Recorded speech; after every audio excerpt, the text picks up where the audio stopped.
We had like over 30 people respond. Eh, Okay. Yeah. Oh, yeah. People are still piling in. But I think we better hustle Yeah. because we have two birthday parties to get to Two. after this. So, Yeah.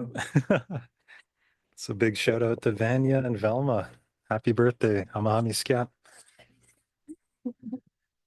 So doich sinasam Gantchodi and Gasam Samach Ama Yuksatun.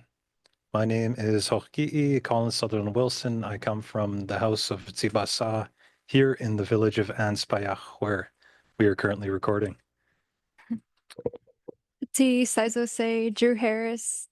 I'm from the Lax'yp. I'm the Small Frog Clan, and I'm from the House of Many Eyes. And I grew up here on Gitsan territories in Hagwalgit. And I'm happy to be here and have you guys and give some updates with Colin and Teresa and Deb. Yeah, thank you. Thank you, everyone, for taking part in this webinar today. Originally, this was planned to be an in-person meeting going back many months, but we found that there was many deaths in the community and, in accordance with our protocols, and given that the Lax'yip Firekeepers are composed of youth that encompass the entirety of the Giksan Lax'yip, we've only found it appropriate over and over to postpone these meetings. But I think in the meantime, we've decided that we'll do it in a webinar format, so it's easy for people to access. It's not so much a time commitment then, being respectful of folks where they are at, especially when our communities are grieving. So thank you. Thank you all also for your understanding too, because I'm sure seeing it postponed over and over and over again can be quite tumultuous. So today's topic is going to be the Prince Rupert gas transmission pipeline, and also we'll be talking about ourselves as the Lax'yip Firekeepers. So I guess before we jump into some context setting on the PRGT pipeline, anything else you want to share? And just do a brief update. So our youth group started 7 months ago in Getamax at the end of August. And we just got together with a week's notice and planned a pipeline impact meeting. And if you haven't watched that, you can find it on our socials. It's got really good information in there as well. And we're working on making a shorter version so you don't have to watch the 3 hour recording. Um, but yeah, since then we've started our youth group and we changed our name now to the Lax'yip Firekeepers. We were the youth of the Gitsan Lax'yip before. So we have a new name. And since then, we've become a society now.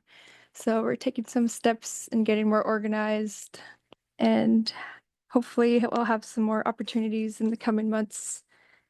We've been collaborating with lots of awesome organizations like Change Course and Dogwood. Me and Colin got to go to UBC a month or two ago and talk to some people about PRGT, and we've been doing some webinars and collaborating and just spreading lots of awareness. So it's been really awesome to have lots of support all over BC and so-called Canada. We got a new banner that we're gonna find somewhere to hang up, hopefully. And oh yeah, we released a solidarity statement. If you haven't read our solidarity statement, it's also on our social media and part of it's on this banner. And if you want to read that and sign that in support, that would be awesome. Last time I checked, we've had over 500 signatures so far. And we got a new website too that we just launched that has tons of the information all in one spot, and it's at lax'yp.com. Um, yeah. I think Colin will cover the rest of our updates. Yeah, yeah. And Lax'yp.com, it's, just spelled Laxyp.com. And the plan for that website too is we're going to be sharing a lot of the resources, some of the stuff that we're going to be sharing today in terms of videos, because there is just a whole repository of amazing information regarding this project going all the way back years and years to even when the fight was about Leilu Island, just outside of Prince Rupert. And so we're going to be compiling links. We're going to be compiling videos. We have several community meetings that I think we still need to edit down and make a bit more accessible for social media. But if you're feeling ambitious, you could power through hours and hours and hours of listening to the voices of Giksan people and folks from up the valley, folks from just all the communities on Giksan Lax'yip. You can hear what they think about these pipelines, and a big part of why we're doing what we do, because the overall opinion that we found in several meetings involving hundreds and hundreds and hundreds of people, each meeting, is that there is a very heavy opposition to this pipeline almost across the board up here. And there is a huge desire to protect our natural landscape, to protect our natural ecology, as well as our heritage and our Lax'yip. And, that's also a theme that you'll hear probably over and over in some of the clips that we're going to share from, different videos, webinars, gatherings, and even a short clip from the Last Stand for Lelu documentary, which is actually going to be opening up some of our context setting, which is a amazing film that you can access that was put together by our good friends and brothers Farhan Umadali and Tamo Campos. So yeah, I think we'll jump right into it. And yeah, and if anyone at any time wants to jump into the chat and just say, hey, you guys look awesome, or you're doing a great job, sounds good. I'm loving all the stuff on the banners and how professional it looks.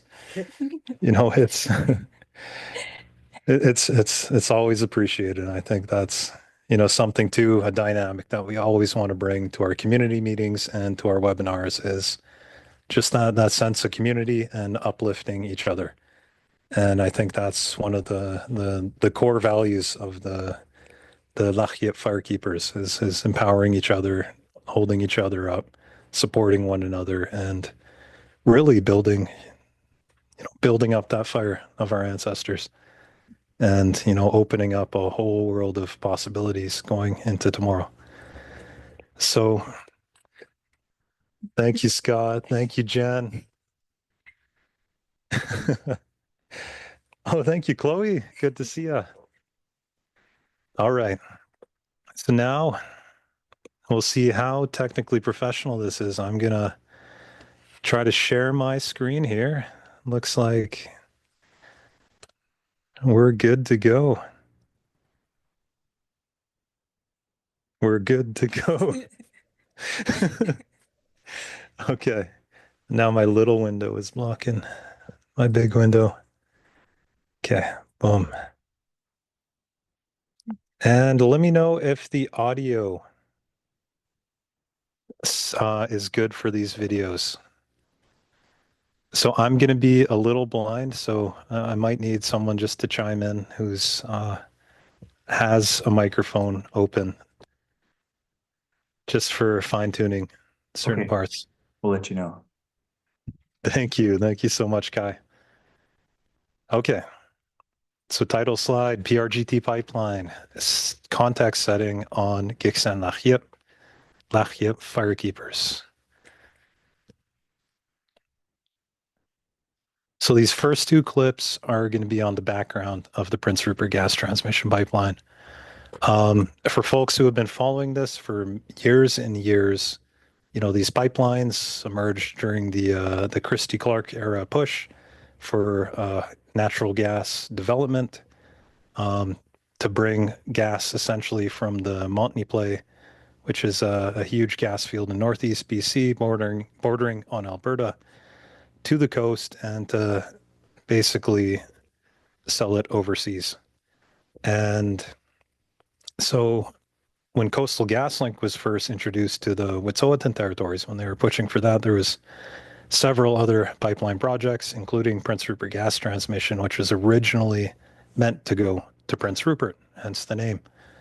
But there was steadfast opposition from our relatives of the Gitwilgyots, and most notably many of their chiefs there. They they occupied Lax'yp, voted against this project, and I think they even turned away, about over $1 billion. And yeah, I think a lot of it will be covered in this first clip. So let me know if this works out, because I think this is really the beginnings of the PRGT, the origins.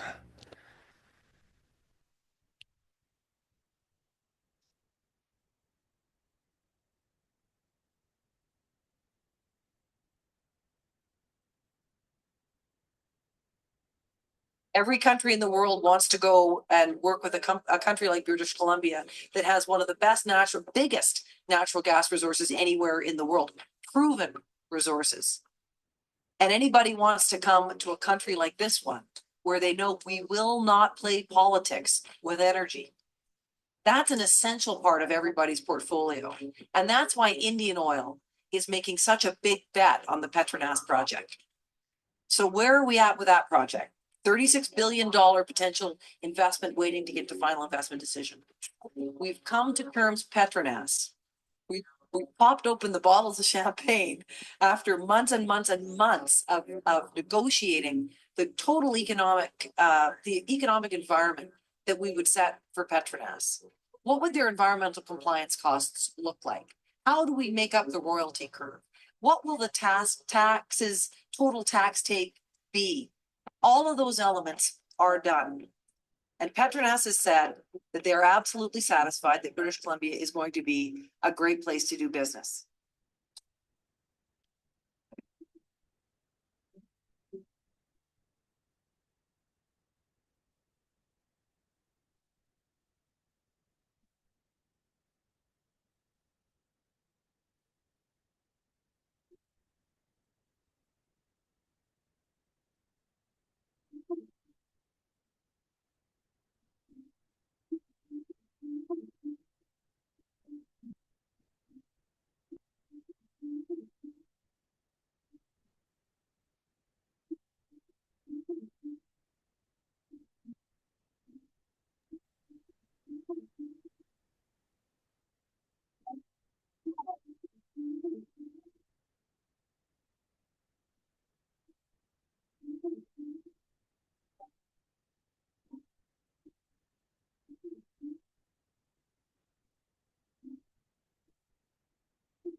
They're not test drilling, they are drilling to build the magnitude of pylons that are gonna be going in Fort Bank alone are gonna be 500 pylons, steel pylons going into the ground.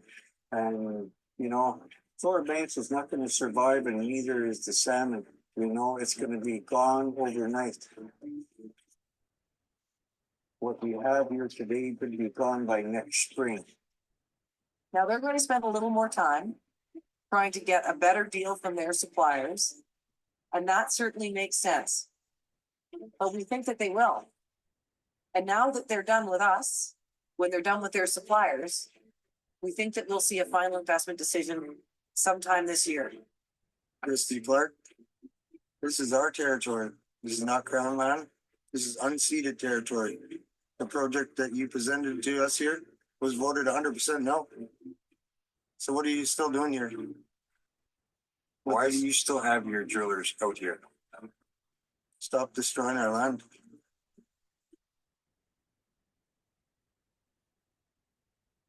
Thank you. Thank you. So here, I'll stop sharing for just a moment because, it's always heavy to, see some of these clips, and especially like we always have to pay our respects to the warriors. And, Donald Wesley Jr., Like that, like there's a lot of folks who really gave their all to these fights who, especially in my formative years, I would consider them the heroes, the inspiration, the people who stood up, the people who went out on the land and just, gave it their all to protect what matters most to themselves, their families, their WILP, their communities. And, if it wasn't for people like that, I don't think I would be in the position where I'm at. So I just have, undying respect and appreciation for Jahan, for the Gitwalgyots, and yeah, just always a lot of love and sympathy because it's clear these fights they take a toll on us, and but I think it's always our duty to keep those fights going. And along those lines, oh, now we're not getting audio. I didn't see Oh that. no, you're good now. It was just the video. The music wasn't coming through. Okay. We heard Johan's clip though. It's okay. Okay. That's good. That's good. Maybe the music was copyright claimed or who knows. But otherwise, I think most of the context should be Okay. good. Okay, not the music. Thank you. Phew. It's like, all right, I'm gonna go back and read it all. But yeah, I guess just to finish the thought, and also Drew, anytime you want to jump and step in, grab the mic. So I think Johan, he was in that one of those clips. He was at our meeting, our first meeting. So you can hear more from him too from our impact meeting clip. thank you. Yeah. So all those meetings, we'll have them linked on the website. And in the meantime, if you want to find them, they're uploaded on YouTube on a channel called Lax'yip Def, Laxypdef, as in defense. So you could find those community meetings where we will always reach out to the Gitwalgyots. And, just also speaking of inspirational people who really started this fight so that we can continue it on, I think for my next clip, I just want to share a little clip I found of. There we go. Yeah, our brother Richard Wright, who really I think that was the big point of resistance for all these projects coming through the Giksanachia, where the Madi Lee, especially their family, really shut it down and built up such a beautiful place out there for their WILP and family. And let's see. Oh, that's the same video. But here's a nice little clip of Richard. Come on. So it's my first time using Google Slides. Petronas has been an investor for the Prince Rupert gas transmission line. And they have announced that they want to begin construction on the Prince Rupert gas transmission pipeline this summer. They will make their final decision. So we are going to have a pretty good fight on our hands because we are not going to let this pipeline through our land.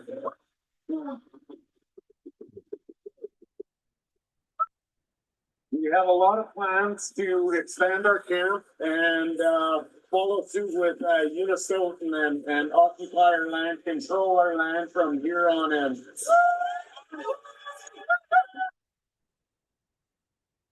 Yeah. So, this fight began a long time before the era of the Firekeepers. That's for sure. And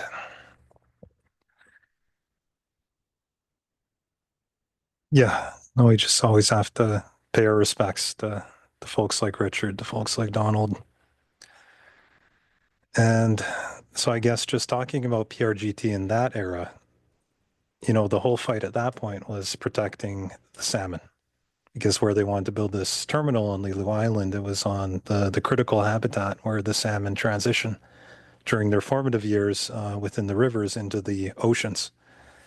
And all the data at that time made it very clear that, our salmon would be hugely impacted by having this type of industrial activity right in the estuary of our river.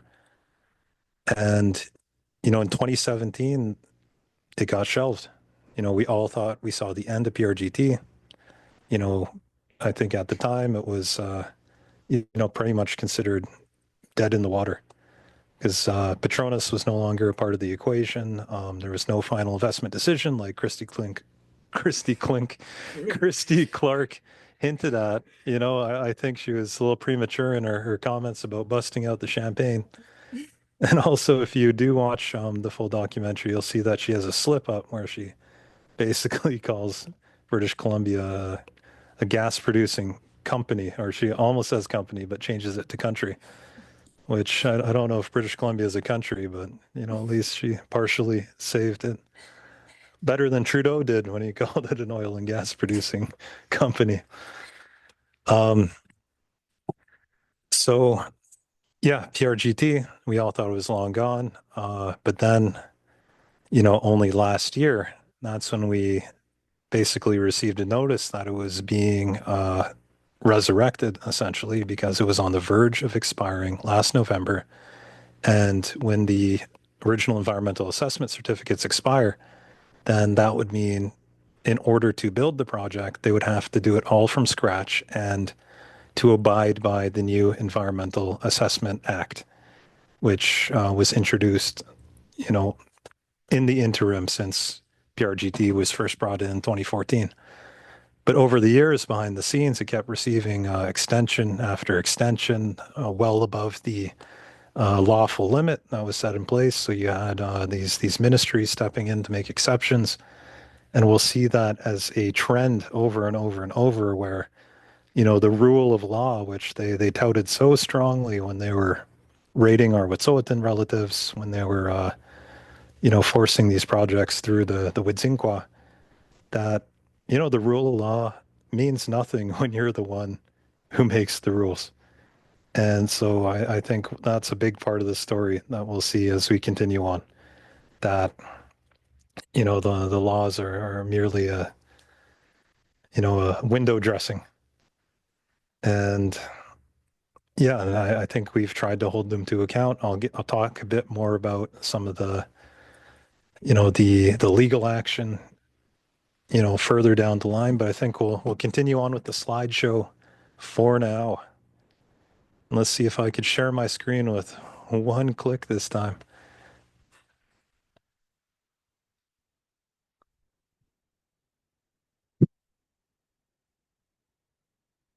Oh, Great turnout for the toxic sewer. okay. I know. Oh yeah. And can you see my mouse when I have it on this map here? Yeah. Okay. So actually, I think this is when I was planning this, I originally wanted this for the context, but over here is that that eastern corridor that has been protected by Madili for well over a decade now, and so that's just utmost respect to the Madili folks. So now we'll continue on. So environment. So for the environment, I cherry picked two different clips. I believe the first one is one of everyone's favorite cousins, Taylor Whale. And yeah, and that'll be speaking a bit about the project and her perspective as a fish biologist. And then after that, we have another clip that'll be also one of everyone's favorite people, Shannon McPhail, at the Peace and Unity Conference last year. And I believe both these clips, if I'd done my due diligence, they should have titles to their sources, and then you could find the full videos, which are also amazing reference materials when it comes to these projects and the resistance behind it. So I'll move on to this next clip. We're already near a state of emergency. The conditions and the trajectory of drought in our region, in combination with the already declining state of the salmon, is a huge cause for concern. We're seeing major spawning tributaries going completely dry. During the adult migration, we're seeing lethal water temperatures, an increase in downstream predation. We're seeing juvenile salmon getting stranded in pools, and so many other factors already coming together, accumulating all on the backs of wild salmon, even before we even start to consider the impacts of this proposed pipeline. This whole last week at work, we were facilitating community engagement sessions and technical working group discussions to build out a plan for rebuilding the resiliency of Kislyak sockeye, ironically, which are threatened stock at risk of becoming endangered. So they're already in kind of the red zone, and also exist where a lot of the water crossings are. And that's a similar state to other wild salmon species in our territories. Our fish populations are struggling and are such a strong indicator for the health of our lands and waters. So here we are busying ourselves, bringing together all of these community members, knowledge keepers, Simooget or chiefs, and technical experts coming together, laying out all of our concerns and trying to design projects and work plans to support the rebuilding and the protection of these endangered fish and their habitats. Meanwhile, leadership is working behind the scenes to force this pipeline through the territories and create massive disturbances to fish and fish habitat at nearly every important water crossing that I could name throughout our territories. So what I'm hearing is that people are frustrated and people are burnt out. And it's really hard to not feel exhausted by the lack of cohesion and integrity at kind of a nation level, but also a regional scale. It really reminds me of a similar situation that I got to witness a couple of years ago, being a part of technical meetings for the Maurice River or Watakhayetsxw sockeye rebuilding plan. It's a very similar process. And I remember someone from DFO or Wet'suwet'en Fisheries presenting some data results following sockeye being tracked back to their spawning grounds to answer some of their research questions and support their rebuilding. In this project, the fish were being tracked with radio telemetry, which, for those who know, is a super expensive way to track sockeye during the adult migration, which was also right at the exact time that Coastal GasLink Pipeline decided to do some construction for one of their crossings along that river, which ended up being a total shit show and looked nothing like the proposed works, which were, of course, very tidy and mitigated all impacts to fish. So the data we were sitting in this meeting that was being presented showed all the fish being tracked stopping at this one crossing and unable to access their spawning grounds beyond the disturbance created by this pipeline construction. And we're sitting there and there was no information presented about the pipeline crossing, the errors that CGL made during their construction, and no admittance to the fact that DFO would have had to sign off on a permit for any in-stream works, such as a pipeline crossing, during the adult migration of an endangered sockeye population that are currently being rebuilt. So despite the hundreds of thousands of dollars that went into this tracking work and the millions that went into the rebuilding plan for Maurice River sockeye, DFO and the BCEAO, the Environmental Assessment Office, still somehow justified allowing a pipeline to be constructed right at a critical time for salmon. This just feels like a huge why moment. Like, if you're DFO, why sign both permits? Like, why keep us busy doing all this work while you're behind the scenes doing conflicting activities in tandem with our work? It's just complete nonsense. So from a professional standpoint, it just feels like we're screaming into the void at this point. There's so much evidence pointing to the urgency for us to protect what we have left, yet we're not seeing those priorities reflected by institutions of power at every level. Yeah, snap. We're already near. Oh, it's so good we have to play it again. Okay. Here, that should make it a little smoother for transitioning to the next. Yeah, halfway through this section of the agenda. Thank you. Oh, and thank you for the clutch links and that. I know I mentioned I'd have the titles of the videos on it. I believe that was the I just thought of it. Anyway, guys got the Pipeline to link in the chat. nowhere. Pipeline to nowhere. It was super catchy. Yes. Yes, and that's also in reference to the fact that the terminal, which is currently being legally challenged and still does not have an environmental assessment certificate, which they plan to link this pipeline to rather than the original one in Prince Rupert. So that terminal, the Sela Sims terminal, it's essentially non-existent, even in the context of this pipeline receiving construction permits and, even being up for the under review currently by the ministry here in BC for its substantial start application. And that's something I think we anticipate in the very near future. And really, that would be the starting gun for what could be very well a huge land defense action initiating on the Giksan and Gitniao Lax'yip. And all of that without actually having a terminal to go to, so hence pipeline to nowhere.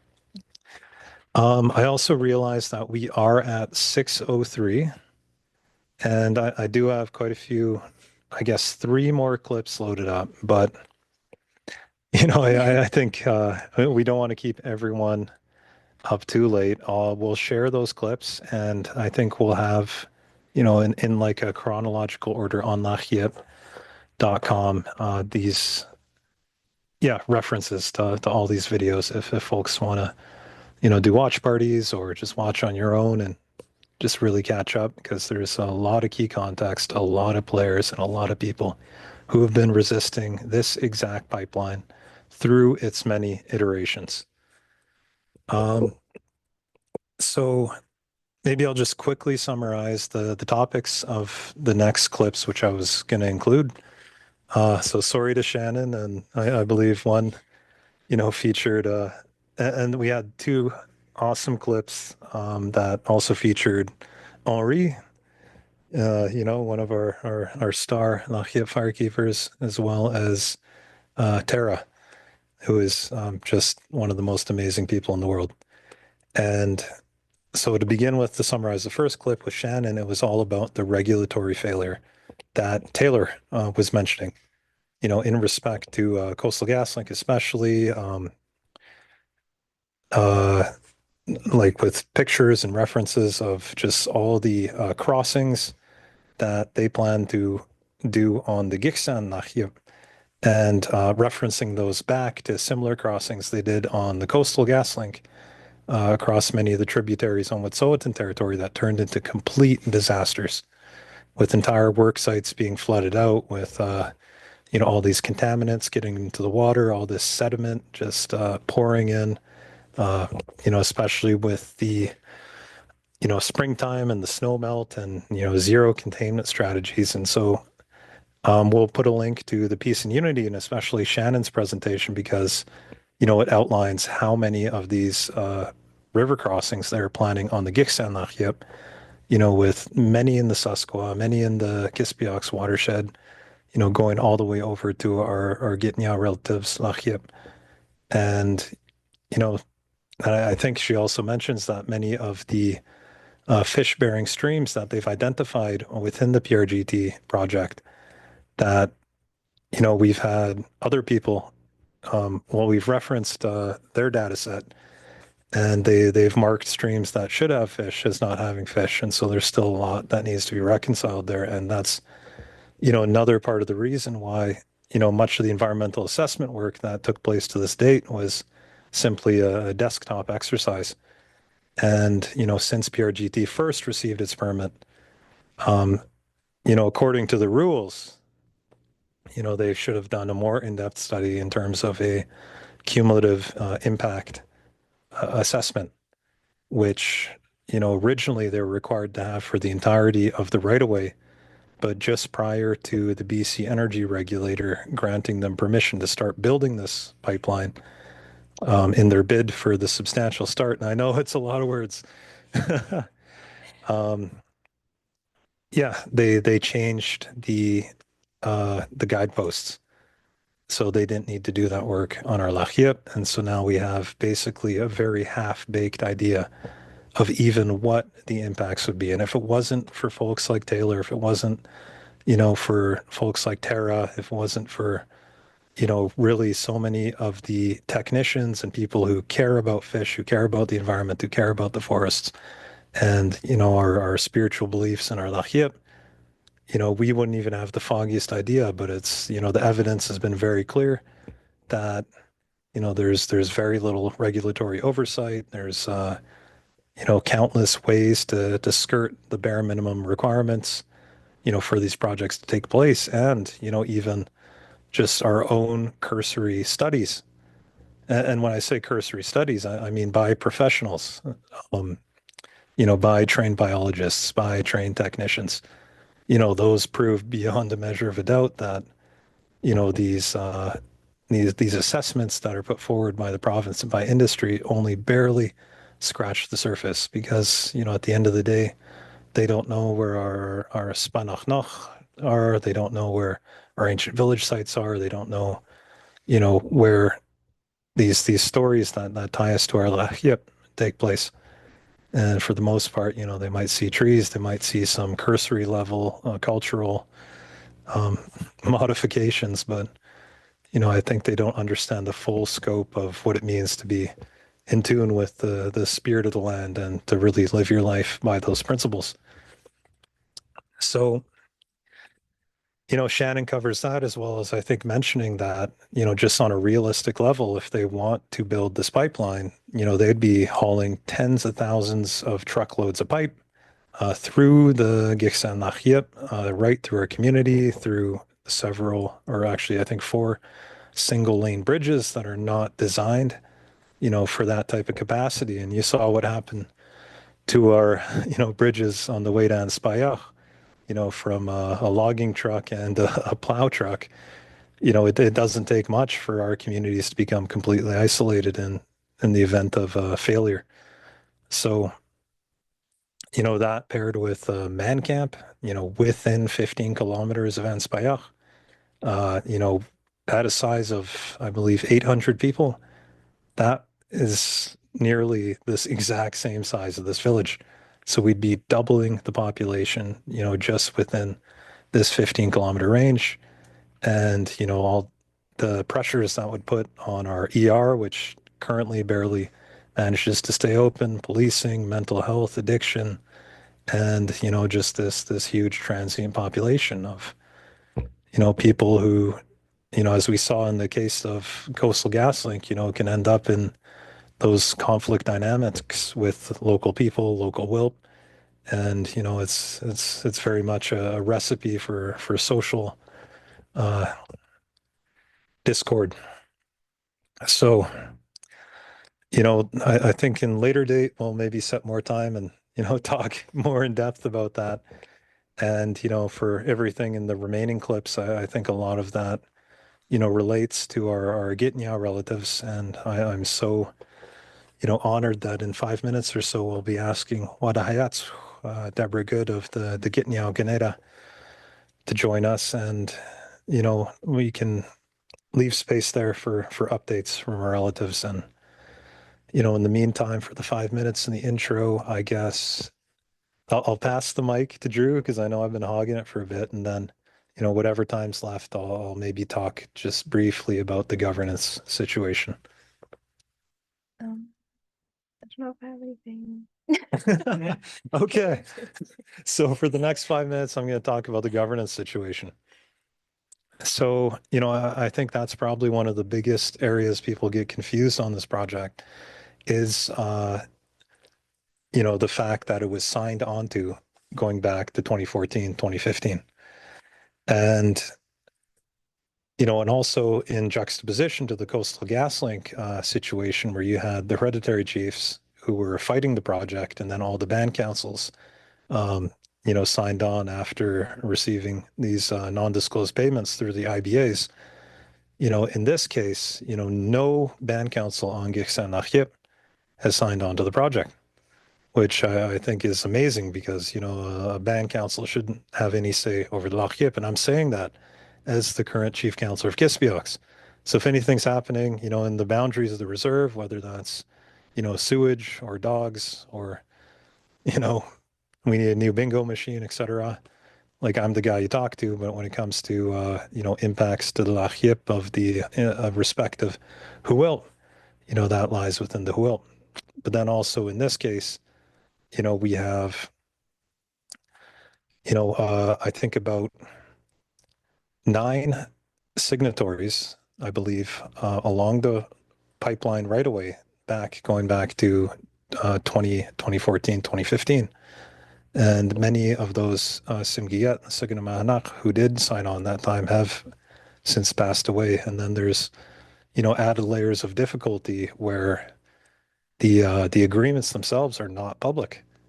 So, if you're downriver, if you're upriver, if you're going to be impacted by the through traffic, if you're going to be impacted by the man camps, if you're going to be, impacted by, just the air pollution of compressor stations or the constant noise or, any of that stuff, like, there hasn't been any, well, there weren't any meetings, in the villages, there weren't any meetings for, the neighboring whelps, and that led to a lot of issues going way back. Like I believe this, there was people threatening to board up the office in town over and over and over, and there was a lot of tension, and I think a lot of that tension even, it still exists to this day because something that we've always emphasized as the firekeepers is, we do want respectful dialogue, especially with leadership, with hereditary leadership. And, people want answers. Like we still don't know what's happening. I think in my memory, we've had one single, very vague meeting after the fact where, even the leadership on the Gixen Lax'yip didn't even show up to their own meeting to explain what was going on to the community, which led to the situation that I think we all know where, everyone just goes and, asks a lot of questions on the mic and emotions rise pretty steep. But I think, one of the principles that we do try to follow is like we also understand that like the game is rigged from the start. That, when the province first approached, and I say this too as someone who's related to people who signed on, who understands, some of what was happening at that time, is that the province came and they said, everyone else signed on, so you better sign on, and if you don't, you'll get nothing. And so, people signed on, and to me, that's not good faith negotiations. That's a state of duress. Oh, we're at 6:15. There's so much to get into there. But, so fundamentally, I just want to say like our fight isn't with, the signatories. Our fight is with the broken system. The broken system where a government can come in, a foreign government, where they can pick and choose who to talk to. They can make big injections of money into community that are locked behind non-disclosure agreements and, really just cause a lot of discord.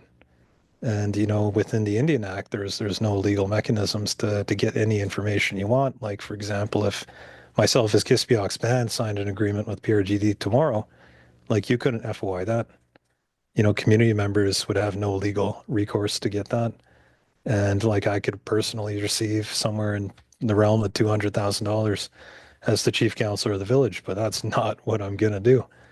Like really, one of the big reasons I even ran was because I felt that, this whole system is broken. And, so that's just a part of the strategy that I saw from the province. And they applied that to band councils in Wet'suwet'en. They applied that to our hereditary houses.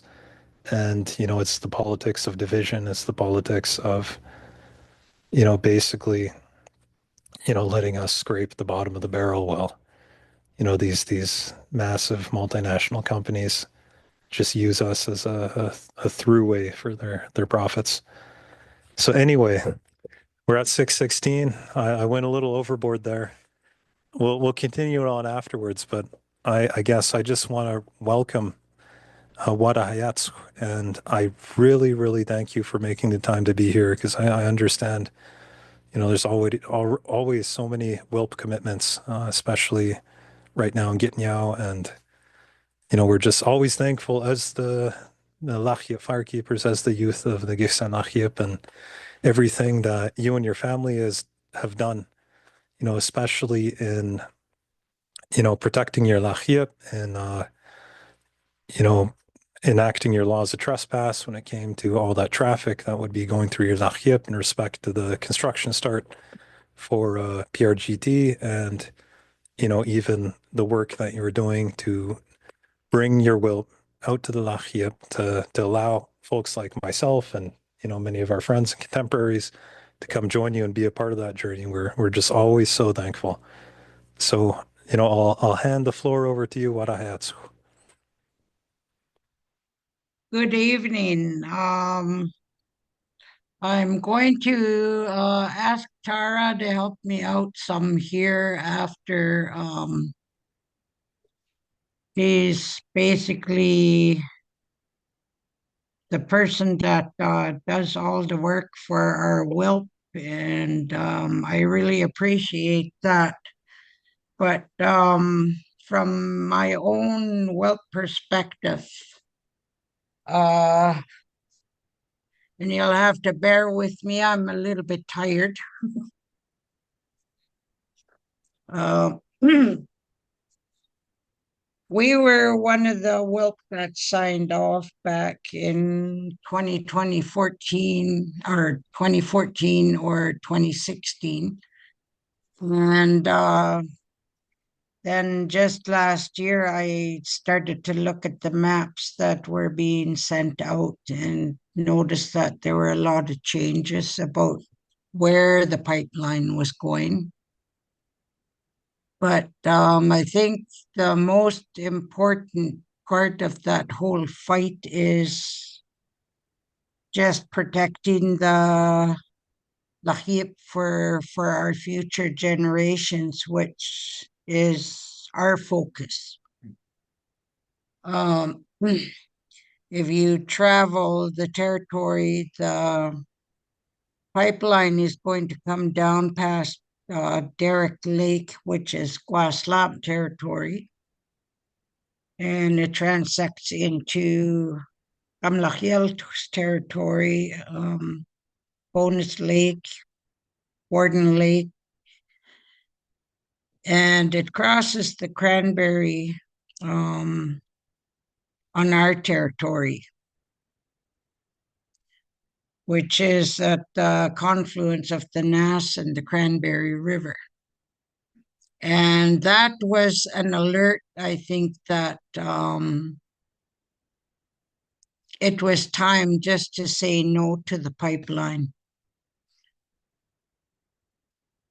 I struggled with a lot of different issues around the pipeline and the damage that it was going to do to not only the Cranberry, but any of the rivers that run into the lakes.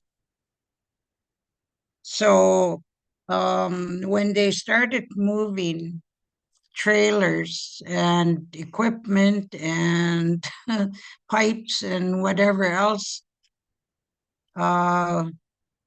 we got together, and our WILP got together with Lax'yip and Sindel and said, no, we weren't going to allow this, even though it was against some people's opinions and views, and standing up to protect the territory, our territory. It brings on a lot of anxiety, and we get threatened almost on a daily basis. But when you take a look at the pipeline, there's a compressor station that's supposed to go up on around 8 and 9 kilometer on the Hoodoo. And that thing is going to be right by our fishing sites that we use every summer. And that worried me because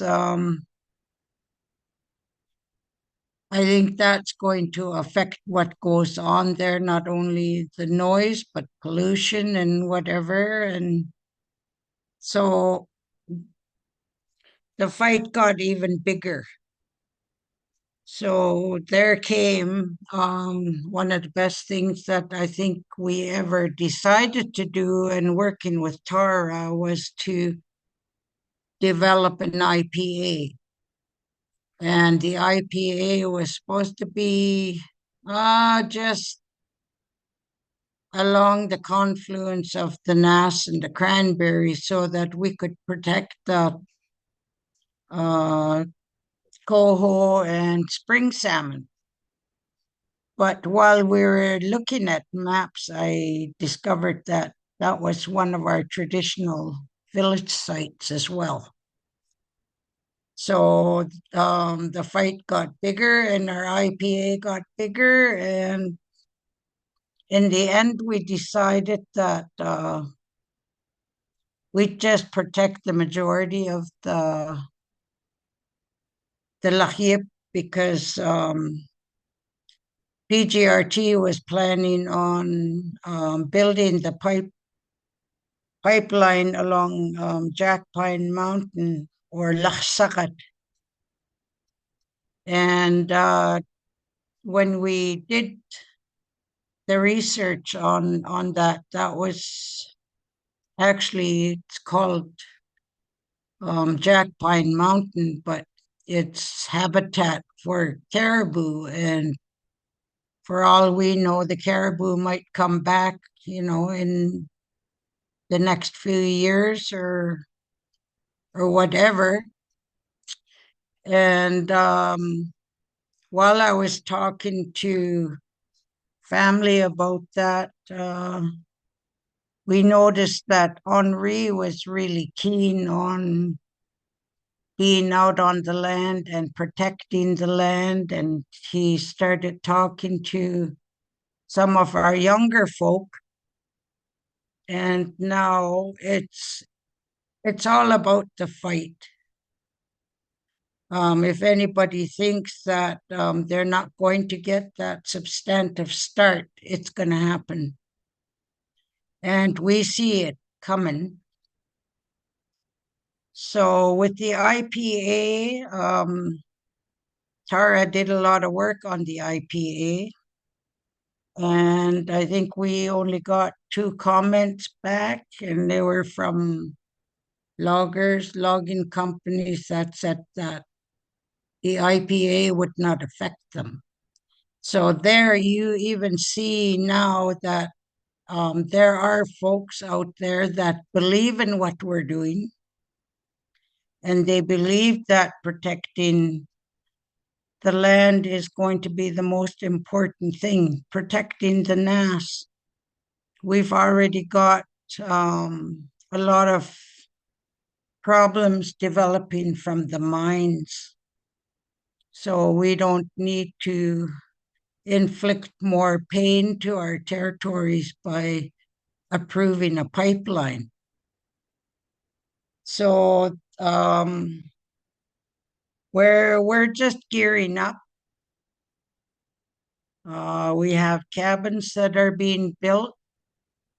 We're going to fence anywhere we can that will block PGRT from even attempting to come in.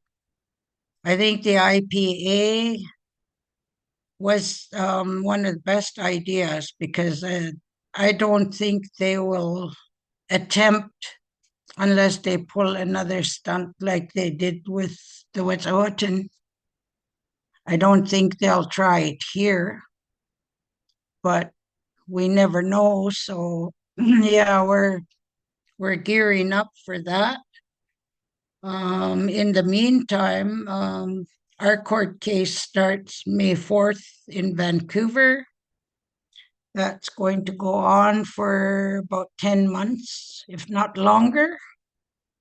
So I'm going to depend on people that come out to support my whelp and my family.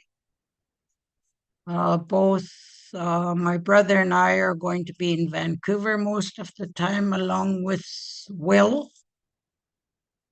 But yeah, I'm really happy that like the IPA was something that we went ahead with, and I would recommend that to just about anybody that is sitting on that pipeline route, is to just post those IPAs, develop them. And now we're going to be in the process of working with Tara to see how we can protect the IPA, because it blocks the entire pipeline on our territory. I know that Lax'yp is in the process of developing IPA in his along that route as well. But I thank you all for this opportunity. All the power to our youth. I can't say it any better than that. It's all the power to the youth, because it's them. They're the ones that are going to carry the battle. They're the ones that are going to be on the front line. And they're the ones that are going to succeed. And I really do enjoy having our youth out on the territory. It's always a special thing. You have Kai out there, Big Al, others, Anna, and if we can teach the youth how to hunt and fish and start to document those things, I think it'll give more power to our youth than just talking politics. I've been talking politics for over 30 years, and I look to the youth to come in behind and start to protect the entire Gitxsan territory as well as Gitnyao territory. So I thank you all for the opportunity. Cara is more on the technical side with the IPA, and I would suggest talking to her, and I'm more on the ground than anything. But yeah, I'm really happy. I enjoyed going to Max and watching the youth. And I could see our grandmothers there while all the youth were talking, and they're here. I know they are.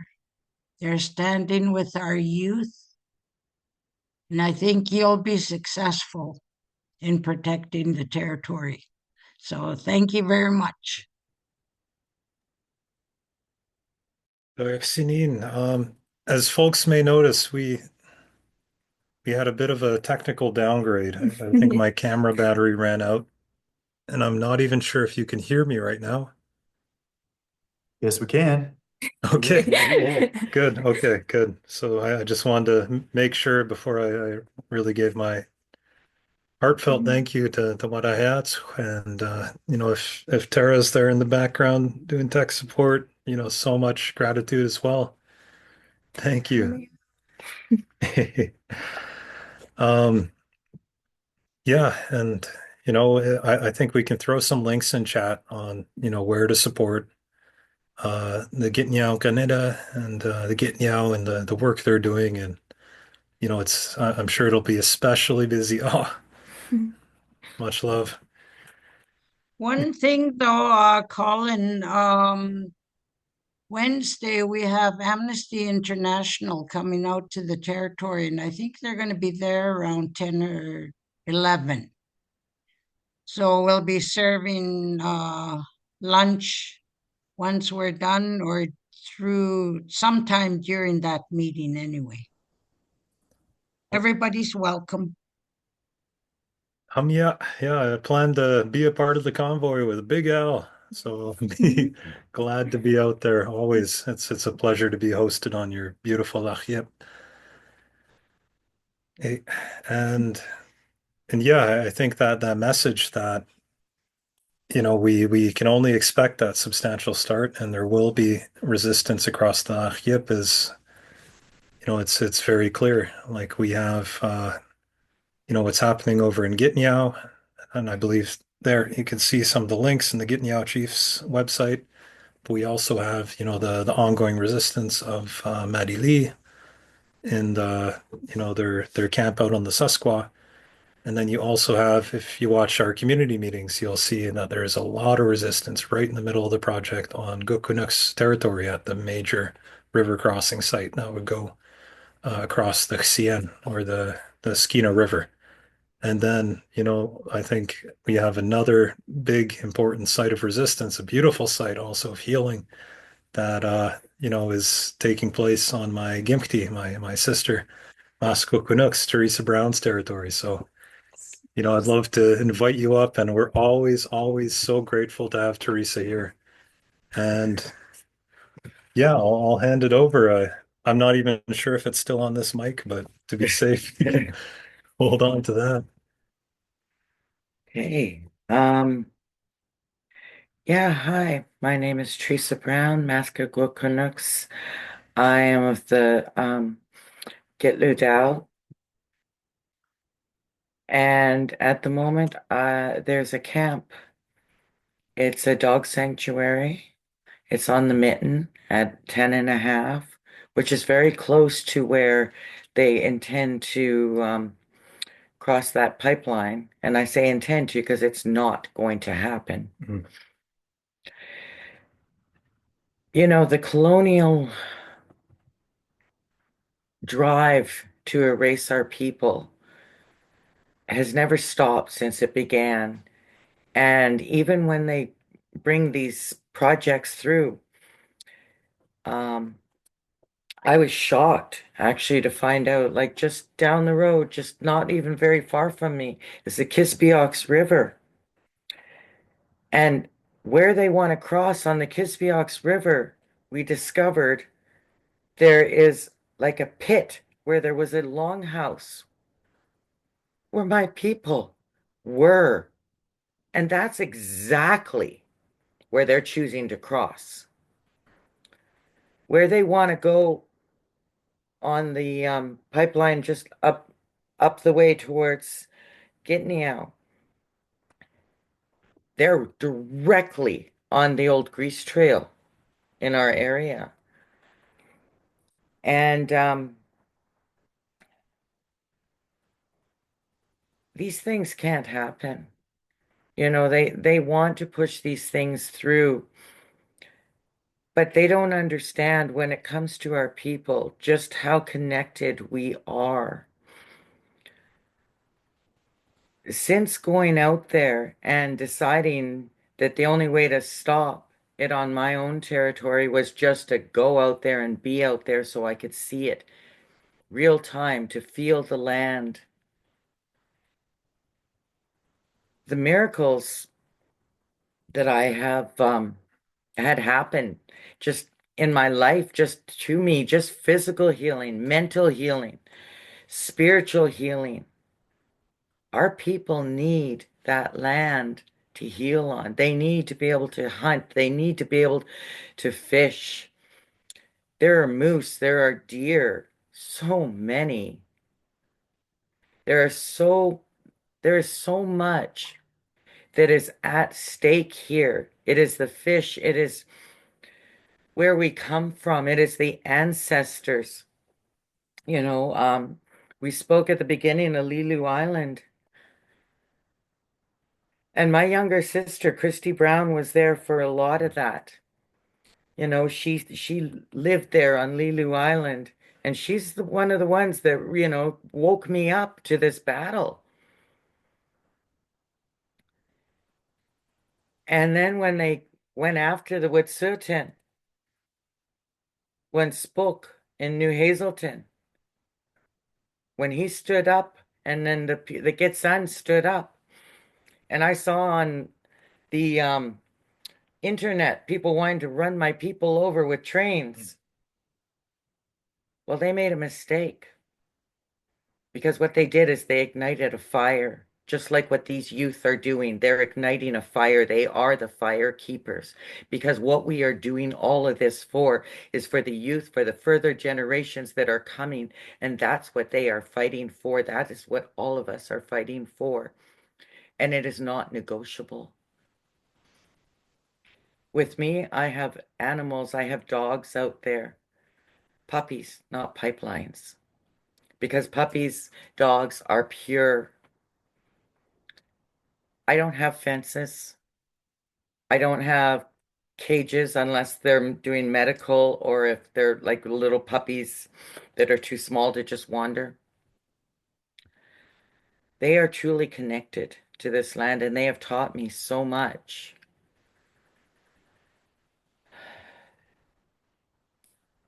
This is not going to happen. And it's not going to happen because we are all together going to stand together. We're not just one people, we are many. And they don't stand a chance because we're not stopping.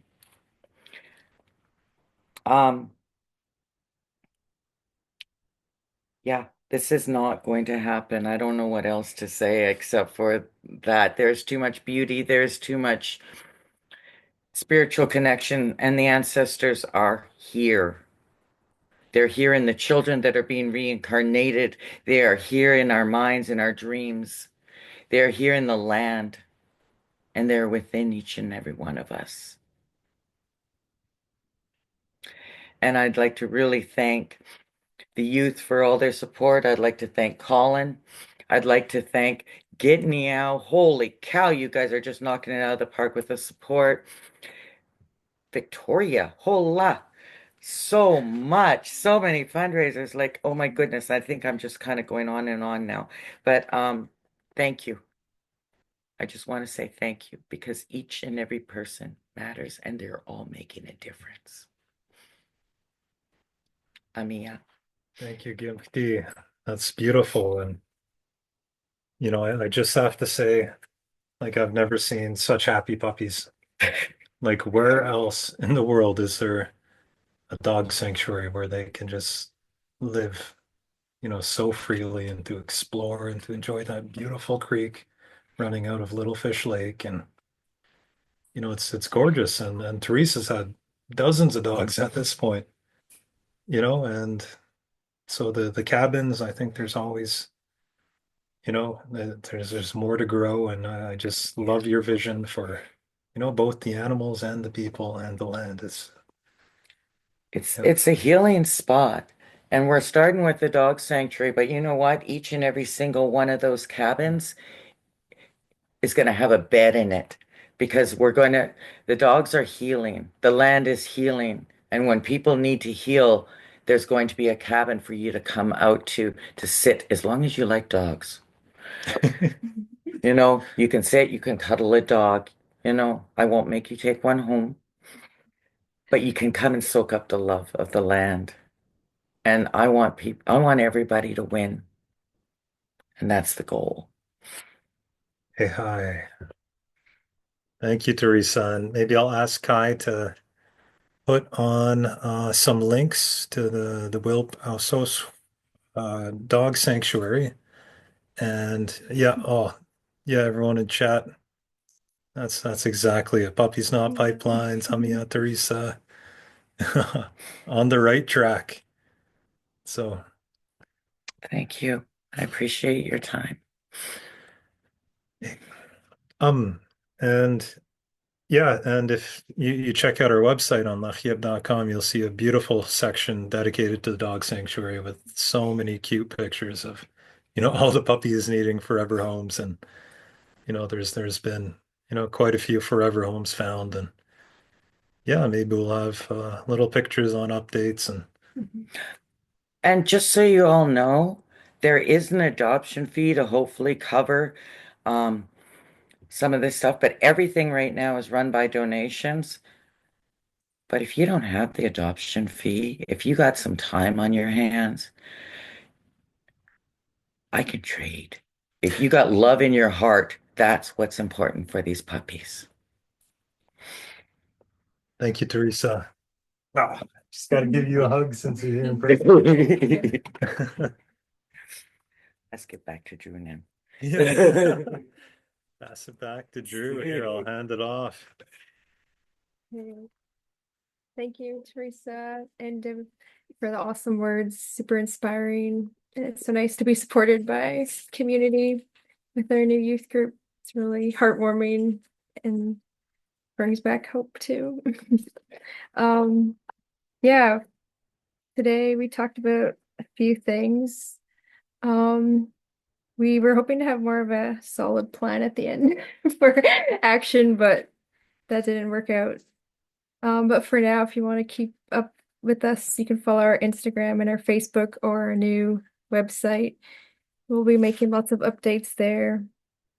And yeah, sign our solidarity statement and share with others because I really want to focus on getting more community involvement with the solidarity statement. We have tons of support from all over the world, but it'd be nice to get some more local.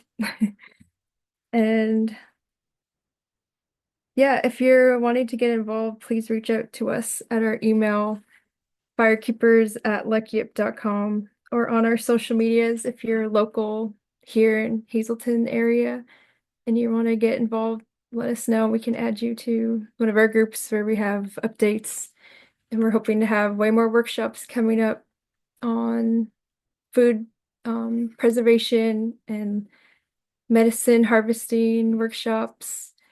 Yeah, and we're hoping yeah, we have some really cool things coming up, and there's going to be so many opportunities. So if you're interested in like land, anything on the land, we'll have some cool field school opportunities. And yeah, what else do we have coming up? Um, I guess I would say, yeah, keep an eye on the website. There's an events page. So we'll have more info on there, as well as, there's detailed maps of the PRGT pipeline, the right of way, how it affects the Giksan Lax'yip, all the individual territories. There's a repository of publicly available documents and even just some stuff that's a little harder to find. That kind of details a bit around the legal, what I would call the problematic consultation situation that we've been locked into. And I guess just in terms of the firekeepers, like I'm immensely proud of this coalition of young people from all across the Giksan Lax'yip. Because when I think of, the fire that they're keeping, that fire is the Gwalchiens. That's that timeless inheritance. It's the treasures we protect to hand down to the next generations. There's so many ways to interpret such a beautiful, beautiful idea, a beautiful word, the Gwalchiens. So, I think we're doing this work because I know someday we're going to be old farts. And, all this stuff like the firekeepers, it's going to continuously be passed down as a tool for unity, as a tool for bringing everyone together. And, I think Drew mentioned that, we've been getting a bit organized and we set up like a society under the firekeepers, but the society itself isn't the be all end all. It's the tool of the youth. And, any and all decision making will happen by consensus, will happen at large gatherings to bring everyone in and to move forward together under those principles of Saragi Rot, be amongst one heart. And so I think along those lines, we're probably going to be organizing just meetings to, get all the young people together and to do some more strategizing and then, continue on with reaching out to the wider community, doing more work on the statements, doing more work on just some of the foundational stuff. And yeah, and then also I think we applied for some grants, see if they'll be successful. No grants from the Crown, no grants from industry. We're kind of drawing a firm line that, so we'll see what we can work with. But regardless, we're going to be doing this stuff, just as we always have, because that's what we got to do. And yeah, and if anyone wants to help out or, just be an affiliate of the network, so to speak, reach out if you got kind of cool ideas on how to keep the ball rolling, how to support the dog sanctuary, maybe, how to update the website, any of that stuff. Totally reach out. We're always down to meet, with, other groups or, especially other youth-led organizations. Like we have, so many people I've met from, different groups of, like Palestinian youth movement and, the Filipino youth, Japanese youth, Sikh youth. Like it's, I notice when everyone's fighting for these issues are very universal. Like it's about, love for people, love for each other, just basic human dignity, as well as protecting what's so inherently beautiful in the land that is the Guajiens, and just really understanding we can't afford to lose what we have. Like we've seen what happens around the world, when you let it go, when you, let them get the foot in the door, and you have one project, then you have another project, and then before you know it, you can't even drink out of your water, out of your rivers. Everyone has to have bottled water. All the animals are scared off, more and more people move in, and you've just completely lost control. And then you're at a stage where you basically have to become 100% dependent on the colonial economy to survive. And, so I'd much rather have our beautiful intact Lax'yip than, casinos and like who knows what, all the stuff that would be necessary to survive if weren't already being so well taken care of by our salmon, by our water, by just everything that exists here, especially those medicines. And to everyone here who managed to stay on, and your medicines to us too. And we just thank you from the bottom of our heart. And yeah, we'll have lots of links on how to support. Like there's several different initiatives. And I guess before we just open it up for a quick Q&A, um, did you want to play that little clip or? Oh yeah. I don't know how. Okay, Okay. let's see. Um, I think hey, oh, much love to the fuck PRGT collective. Love to see it.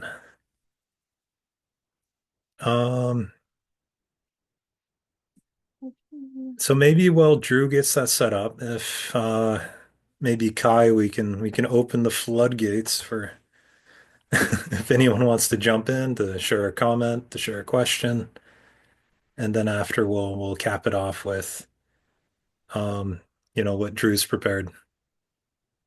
Okay, I think if you put your hand up, I can turn your mic on. Well, hi Della and Amanda.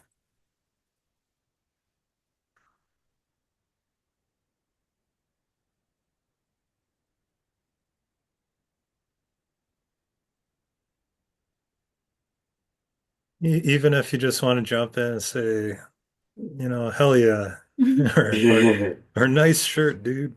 Yeah, let's test this out. Okay, somebody's got their hand up. I'm gonna turn on your mic. Okay, go ahead, Amanda. I'd like to say, hell yeah. Keep up the good work, guys. Awesome. Thanks, Della. Love you, Della. I love you guys. It's on the ground, Della.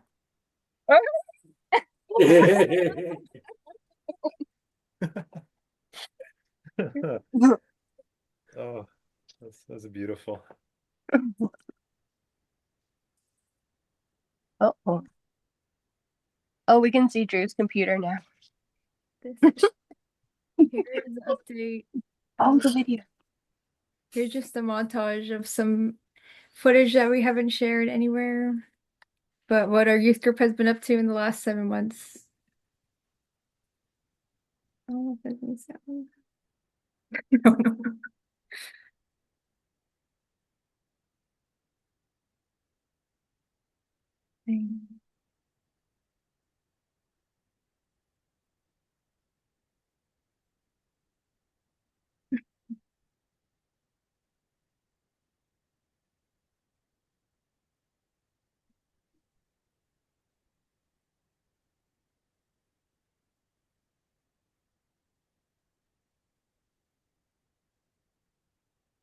Here's all our posters we made.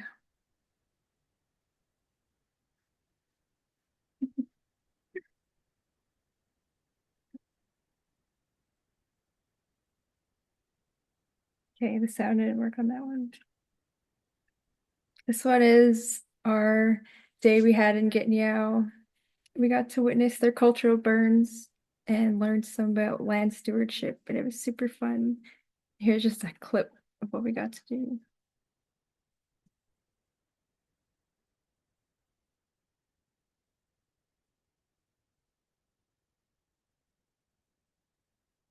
But they are treating those like their branches, like you're taking my arm, like you put it out, and then there's ladder up.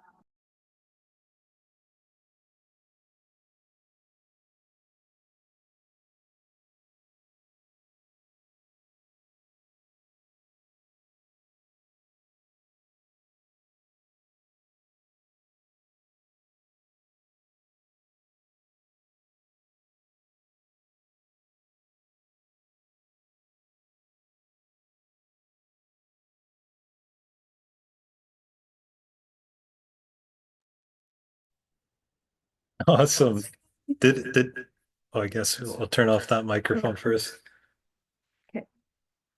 Did folks catch the audio? Did not come through. Okay. There must be some kind of copyright thing on Zoom where it filters out Yeah. tracks. Next time we'll know. We'll just hum along Yeah. with everything and beatbox.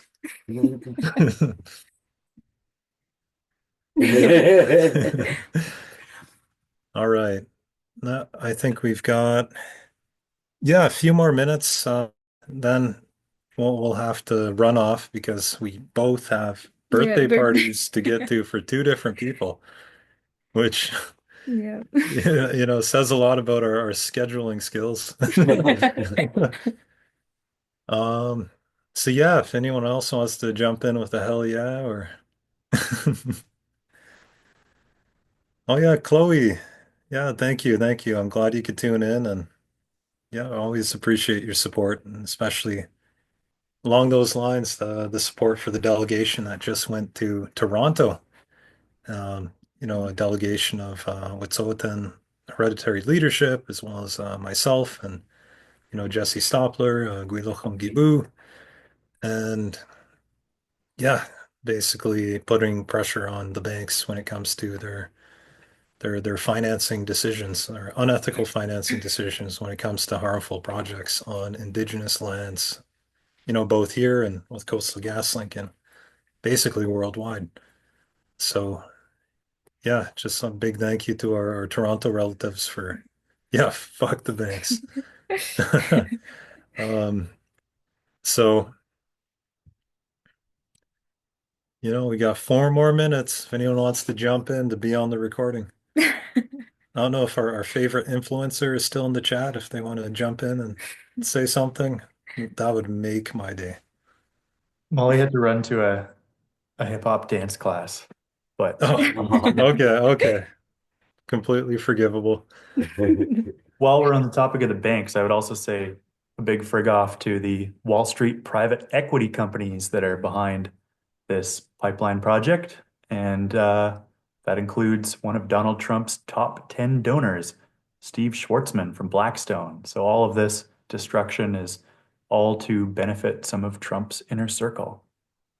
Yeah, yeah. And so that's why all that rhetoric about, elbows up Canada, build all our projects all at once. It's just complete, I don't know, it's like Canada washing. It's some kind of new technique where, they're really the people who benefit. It's going to be the Americans. It's going to be the Black Rocks and the Vanguards and really the people who control the supply chain of LNG. And this whole economy of dependency that they're building up overseas, and places that really wouldn't need it if it wasn't for all these interventions that you see. So it's nasty business. I think like probably within their strategies, like we're the smallest piece of it, just this tiny little transport corridor, but like ultimately they want to control that supply and demand at a global level. So we're going to be putting a lot of pressure on them too. And it's got to be clear, like these projects aren't to benefit our people. You might have a tiny fraction of our community that might work, in this field, but that work only lasts a couple of years at best. And then, as it continues on, are we going to become even more dependent as local entities like Gixan Development Corporation or whoever, like, as soon as you gear your whole workforce and training around being tangential, providing tangential services to industry, then we're just locked in. And, we don't know what else to do. And, that leads us to the drinking out of water bottles stage, which I think is the last thing anyone wants up here because, like, we're in the best position to fight. We don't have limiters. We don't have treaties. Our WILP, like we have that underlying title. And, like that didn't come from the Delgamuukw case. That was recognized in the Delgamuukw case. But it's also something that we have to assert from our Gualchians, from our own laws, because Canada's never going to give it to us. And so I think, as a part of the youth, like we're here for just the hands-on, boots on the ground assertion. We don't need recognition. Like we're here to support the good work that's happening across the board with, all the who will, and, really just standing up for this amazing treasure that we have. Because, I think you could look anywhere in the world and you'll find a story of, probably even within the span of 10 years, entire landscapes changing from industries to the point where, like you can't even, like, I don't even want to imagine my kids not being able to know what I know for my lifetime. So let's keep it in good shape. Let's do our job. And unless we got any more hell yes from the chat, I'll just say There's a question from Damien at Climate Justice UBC, just asking how we can stay up to date with Deborah's court case. And a couple people down in the city who want to provide in-person support around court dates for the Gitniao title case. So Deb, I don't know if you want to speak to that today. Otherwise, we can get that information from the Gitniao chiefs. You can get it from the Gitniao Chiefs. You have reception at chiefs.com, I think, one of them. And there's another one that is worked on by Chas Daniels. And most of the information's on that website. Just gonna need a lot of cheering. hey, I mean, we're always here to cheer for you. And I think anything that the Gitniao put out, just in terms of, these court cases or, getting together down south, we'll amplify it through all our platforms. Tara is a good resource for that too. I mean, Tara is like the best resource for everything. We have so much love for Tara. And if you're there in the background, we're going to be 100% bugging you to the point you'll be sick of us in the future, just because we'll want you on everything.